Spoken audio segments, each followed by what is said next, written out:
Let's talk more about some of these foreign policy hotspots. Texas Congressman McCaul is the top Republican on the Foreign Affairs Committee. He joins us live from Houston. Congressman, great to have you. Thanks, Mike. Thanks for having me. On Iran, President Trump tweeting today, Iran has just issued a new warning. Rouhani says that they will enrich uranium to any amount we want if there is no new nuclear deal. Be careful with the threats, Iran. They can come back to bite you like nobody has bitten before. Take a listen to President Trump with Tucker Carlson, and I will ask you to respond. You can't let Iran have a nuclear weapon, and you can't let certain other countries have nuclear weapons. Too devastating. So they're having a lot of difficulty in their country right now, and hopefully at some point they'll come back and they'll say, we're going to make a deal. Your thoughts on Iran, sir?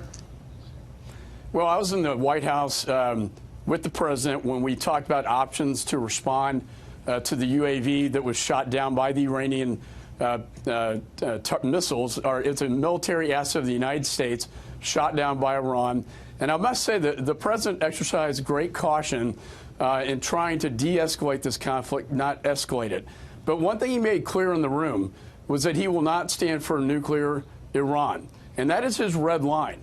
And if Iran chooses to cross that red line and get nuclear weapons, he will respond in full force. And that was pretty clear to me in the room at that time. But it's also important to note, Mike, that Iran is currently in violation of the JCPOA, the Iran deal. Mm-hmm.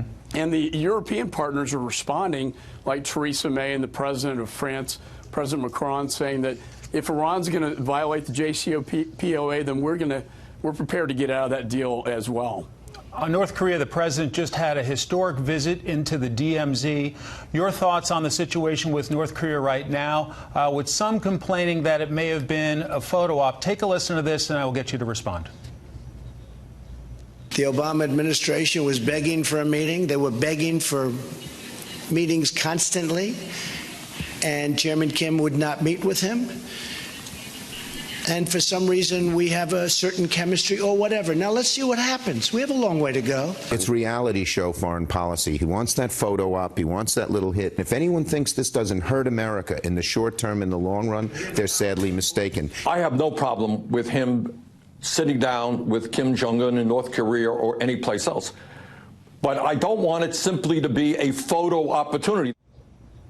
Was that just a photo op, as critics suggest? Look, we have to engage. The stakes are simply too high right now. Under 3 prior administrations, concessions were made to the North Koreans, and North Korea now has nuclear capability. They have ICBM capability, miniaturized nuclear warheads that can be delivered to the continental United States. So I really, this president's very unique in his foreign policy.